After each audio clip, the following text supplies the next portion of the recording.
Well, it's not that they don't want to step in behind the camera or they don't want to be in the global spotlight. They just want to be in the spotlight on their specific terms. They don't want to be under the thumb of the royal family, the institution, the monarchy, and they don't necessarily want to support the monarch in that way. So they want to do things on their own terms. But I want to emphasize their visit to Jordan, their 2-day visit. It's not a state visit.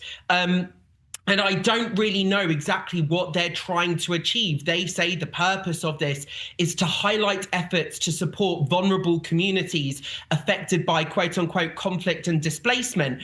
So in actual fact, all this is just a photo opportunity, a glorified photo opportunity to meet what they deem as important high-level figures. And they are going to be meeting Jordanian figures. They're going to be meeting figures from the United Nations as well on this royal visit. And I think this is just so on brand for the Sussexes because it says, there's all this problems going on with the royal family back in the UK.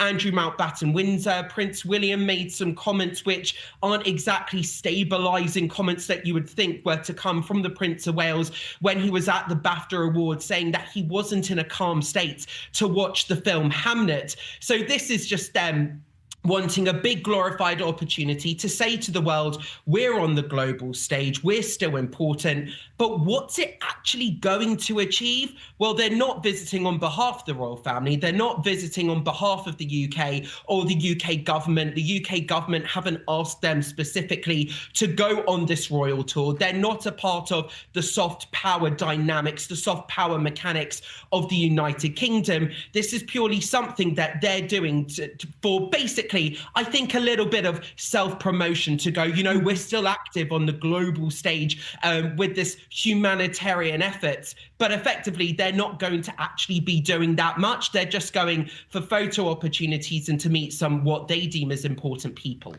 For now, of course, we don't necessarily know what is going to come out of this meeting. Going to Jordan certainly sends a specific message to certain communities. I'm wondering how significant you think this tour is in terms of how they want to position themselves on the global humanitarian stage.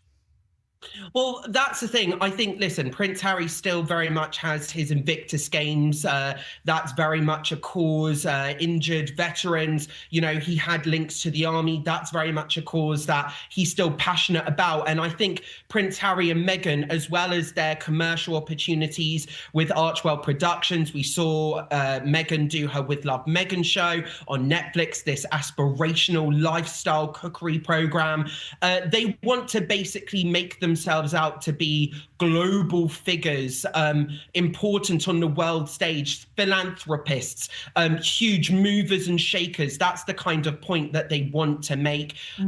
Whether or not this would actually make that much difference, or if it's just a bit of a distraction, that remains to be seen. But one also thinks, especially with the region and the tensions in the region at the moment, particularly with Iran, it's quite an irresponsible move because I remember, listen, when I was in the studio with you last summer, I was the last flight into London Luton before the 12-day war. And we know that war in the Middle East could break out literally at any moment.